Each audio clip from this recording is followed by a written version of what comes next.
Halo, bertemu lagi dengan saya Tiara Anggraini dengan NIM 18 13 04 10 25 dari kelas 6A Pendidikan Biologi.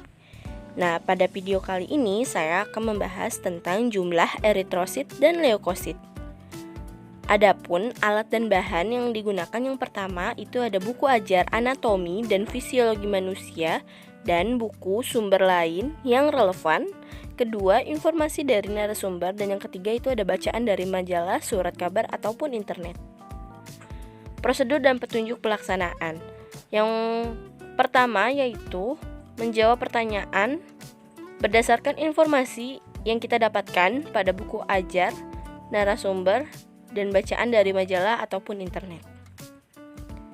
Selanjutnya di sini saya akan menjawab pertanyaan. Yang pertama itu apakah fungsi larutan Hayem dan Druk pada percobaan di atas?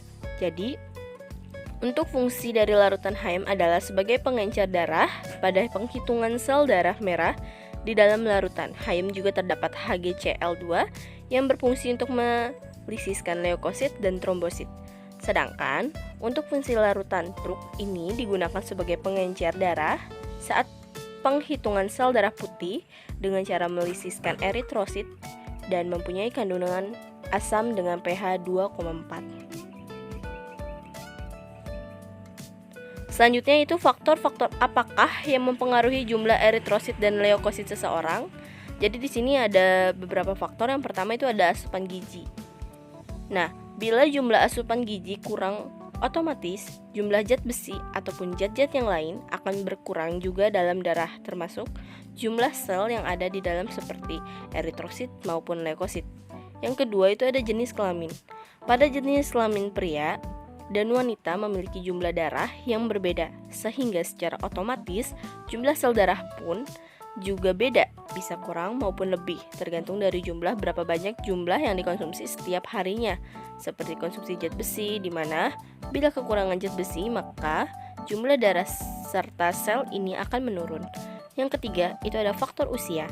Semakin bertambah usia, maka semakin rendah jumlah eritrosit yang ada di dalam darah. Yang keempat itu ada status gizi. Apabila seseorang diriwayatkan kekurangan zat besi secara tidak langsung, berarti orang tersebut tidak menutup kemungkinan terjadi gejala anemi, di mana anemi ini adalah seseorang yang kekurangan darah serta sel-sel yang ada di dalam darah. Selanjutnya itu adalah kaitkan faktor-faktor yang mempengaruhi jumlah eritrosit dan leukosit dengan gangguan ataupun penyakit yang terjadi pada sistem peredaran darah. Nah, jadi banyak sekali faktor yang mempengaruhi jumlah eritrosit dan leukosit. Nah, yang menyebabkan sistem peredaran darah terganggu, ini contohnya seperti kita kekurangan asupan gizi yang cukup, yang dapat menyebabkan tubuh kita bisa terkena anemia, yaitu kekurangan darah.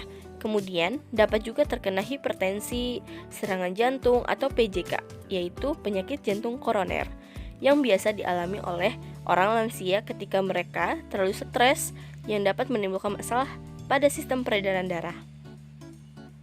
Selanjutnya itu ada analisa kemungkinan timbul suatu kesalahan dalam perhitungan sel darah dengan cara seperti di atas.